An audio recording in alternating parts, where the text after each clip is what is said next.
Naglalaro po sila nung kalaro niya nung maliit po siya. 6 years old siya noon. Nadapa po. Nagkaroon po siya ng bukol dito. Tapos, pumunta po rito yung dugo. Hindi po namin alam kung bakit nagkaganon. Ngayon po, meron pong awa po sa amin. Binigyan po kami ng magpa-check up.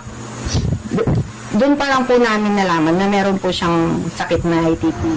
Sa mahal pong gamot niya, ang halaga po ng gamot lang po niya yun, 30,000 isang buwan. Ang napagkukuhanan ko lang po ay gumagawa lang po ka atsara. Nilalako-lako po namin yun. Ngayon po, iniipon ko po yun. Pero hindi pa rin po yun sapat dahil magkano lang po ang atsara. Ang mister ko po ay construction po. Alam naman po natin kung magkano lang po yun sa isang araw. Minsan po hindi po siya regular. Kaya minsan po, yun pong halaga na yun, iniisipin mo saan namin kukunin. 30,000. Maintenance po niya, isang buwan. Ng tulong na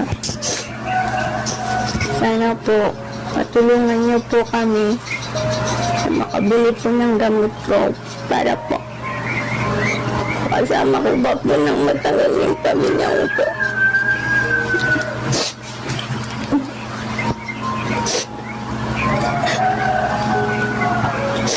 Sana po maraming sa mga makakapanood po nito. Kahit konting tulong lang po. Ako yung slap po sa amin yun.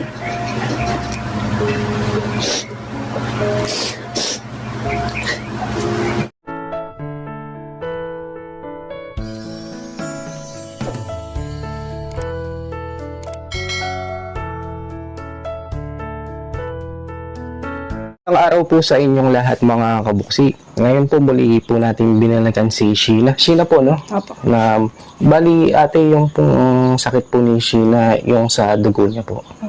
Kumusta na po siya ngayon ate?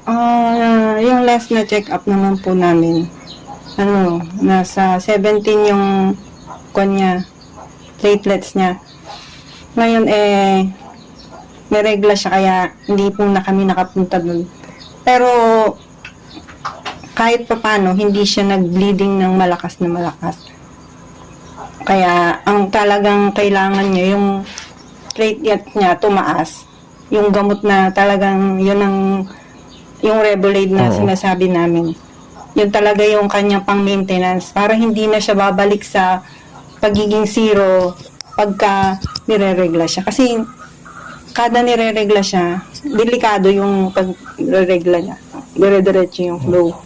Ngayon, sa naman, dahil nakatake siya noong mga last month, nakatake siya ng mga isang siguro isang box lang yun kasi hindi talaga, kailangan yun lang ang namin, makakayanan. Pinagsikapan namin na kahit isang box lang. Kaya, naging 17. Kaya Parang tumaas yung dugo niya. Tumaas siya. Pero ang normal nun, 150 to 400,000.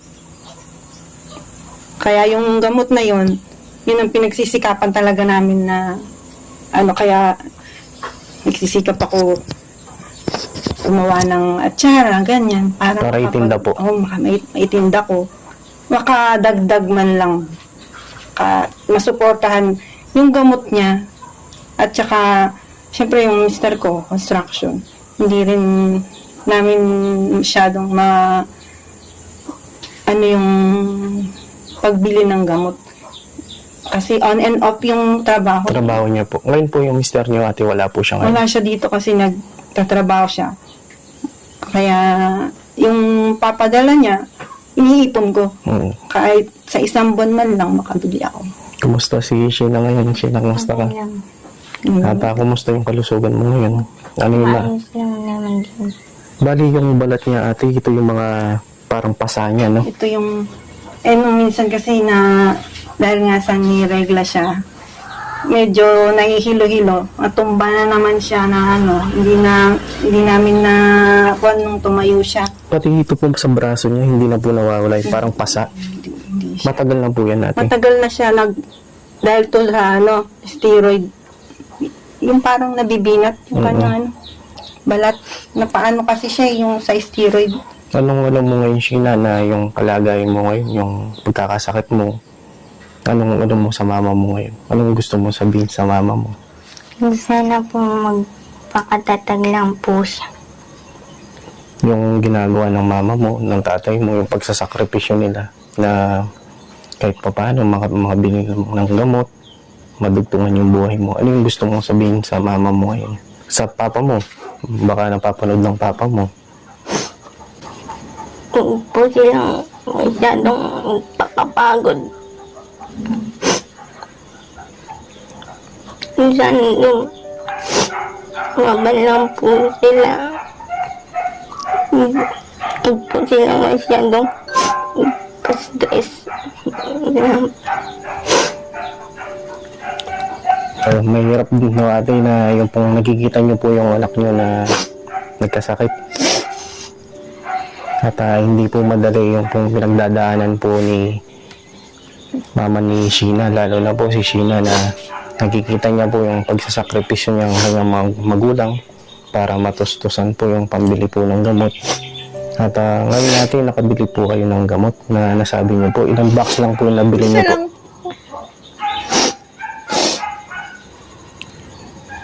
At Sheena, ngayon ate, kaya po nabalikan po namin kayo. May kababayan po tayo na nasa ibang bansa po na nais magpaabot po ng tulong po. Kahit pa paano po sana makatulong po ito na bigay po ni Ma'am Connie. Nagpadala po sila ng 10,000 ate.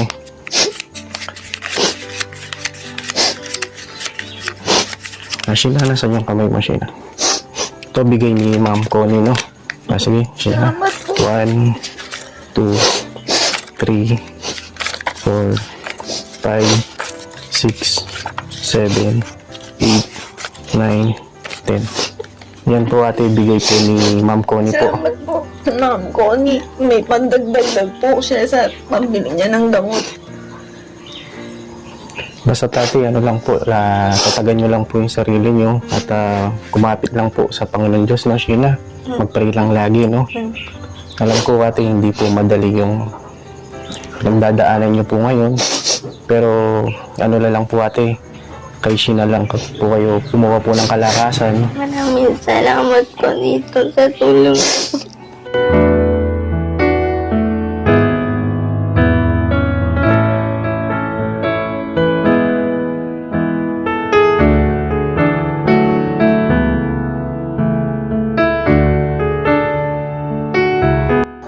Sana marami po kayong matulungan na eh. Salamat po na binigay niyo po. Alam po namin na